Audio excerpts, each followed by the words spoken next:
Now in the end we know that Nimrod met a violent and untimely death, but there are contrasting stories as to why and how it happened. Some have suggested it was at the hands of Shem's descendants, who had become outraged at what Nimrod was attempting to do in Babylon. Others suggest it was an act of rebellion by a band of his subjects. The most intriguing and most shocking version of events, however, is that he was killed by Semiramis, his wife. Nimrod was by all accounts a brilliant tactician, but it seems he made a fatal flaw in allowing Semiramis to retain control over the religion, because it was the religion that was the true source of power behind his rule. Through it, she won the hearts and minds of the people, and she used it to her advantage when a schism developed between herself and Nimrod. She had become pregnant with an illegitimate son. When Nimrod heard about this, he threatened to dethrone her and expose her true origins as a prostitute, but Semiramis retaliated by devising a plot to overthrow him and retain power for herself. The story goes that she had the priests kill him on her behalf at an annual New Year feast. The Babylonian people were then given a cover story to explain his death, and when she eventually gave birth to her illegitimate son, she further claimed to the people that he was an immaculately conceived reincarnation of Nimrod. She called him Tammuz, and presented him as the seed of the woman mentioned back in Genesis 3, the Messiah. We know that this verse really refers to Jesus Christ, and so Tammuz was the first Christ imposture, the first Antichrist.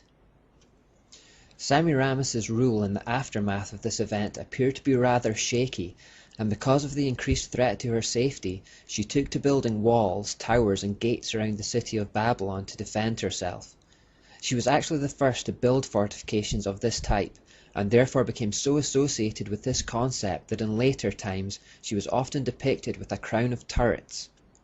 To secure her position, she increasingly emphasized her position as the Mother of God and the Queen of Heaven. In other words, she continued to use religious motivation to keep power. As Tammuz grew up and reached maturity, he began demanding to be installed as the new king. Not only did Semiramis refuse this, but seeing that he was becoming a threat to her rule, concocted a plan to have him disposed of in the same manner she disposed of Nimrod. Tammuz, however, caught wind of her scheme and ran her through with a sword before she had the chance to implement it. He then purged the priesthood of all who wouldn't swear allegiance to him to consolidate his position within the religion. This ended Semiramis's 102-year rule. It did not, however, end her relevance. After death, Nimrod continued to be worshipped as the sun god. After Semiramis's death, she continued to be worshipped as the moon goddess, and they continued to be represented by the leading lights of the sky. Semiramis, also known as the Great Mother, Divine Mother, Virgin Mother, etc., would often be depicted standing on a crescent moon with stars encircling her head. Both Nimrod and Semiramis were also given new names in their post-life godly form. Nimrod was confirmed by the priest of the religion as a god called Marduk, and Semiramis was confirmed as a goddess called Astarte. These names, however, were never revealed to the masses, but instead their attributes were set forth under pseudonyms of various gods constructed for the public interest. For example, in Christian terms, we can call God Jehovah Jireh, meaning the Lord who provides, or Jehovah Nissi, which means the Lord is my banner, but we know these different names refer to the same God.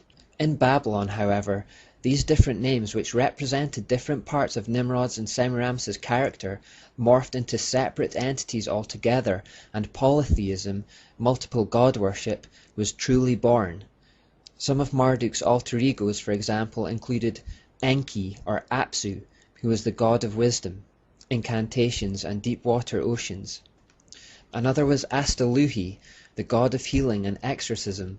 Another was Nebo or Nabul, who was believed to have come out of a cave or hole in the ground, and so worship ceremonies were held for Nebo underground. This cave theme became significant in Babylonian beliefs and is a recurring theme. It also curiously echoes Revelation 13, which talks of a beast coming out of the ground. The names Nabul and Bel became the official names of Marduk in later periods, and were popular in these same periods among the ruling classes of Babylon as name elements. In the same way that Muslims are often named Muhammad after their prophet, Babylonians often had names like Nebuchadnezzar and Belshazzar. Finally, and perhaps most importantly, Marduk was known as Baal. This was the primary name by which the other nations, including Israel, were introduced to the worship of Marduk. Baal means Lord or Master, and was from very early times known as the sun god. Under this name, with many prefixes and suffixes, he was worshipped by the Canaanites, Phoenicians, Syrians, and to some extent by the Egyptians. The name Baal sometimes occurs in connection with a locality. For example, in Peor, he was known as Baal Peor, or in Hermon, Baal Hermon. More frequently, it occurs with compound attributes such as Baal Zebub, which means Lord of the Flies, still today one of the epithets of Satan. Zebub, meaning fly, comes from the root word that signifies restless motion, and so Baal-zebub has a double meaning as Lord of restless and unsettled motion. This agrees precisely with the characteristics of Satan as described in Job 1:7. Baal-zephon, another famous version, means Lord of the Black North or the Northern Void, and Meribal translates as Lord of the Rebellion. All these different names are just different sides of the same dice. They all originate with Marduk, who is Nimrod. Finally, because all pagan gods and goddesses originated with the dysfunctional human family of Nimrod, Semiramis, and Tammuz, and the Babylonian system, this clearly affected the views of what the gods and goddesses were like in ancient times. The gods were given family-type structures. The gods had affairs, they argued, they competed for position. They were as prone to family and relational problems as any human. Like Babylon's first family, they even killed each other. Put simply, they were humanized. The Babylonian religion developed in such a way that men began to envision their gods in conformity with the image of man. The gods of the Babylonians were not only understood to interact with each other and operate their affairs as humans do, but they also behaved like humans or worse. As one modern poet wrote, "The more the gods become like men, the easier it is for men to believe the gods. When both have only human appetites, then rogues may worship rogues."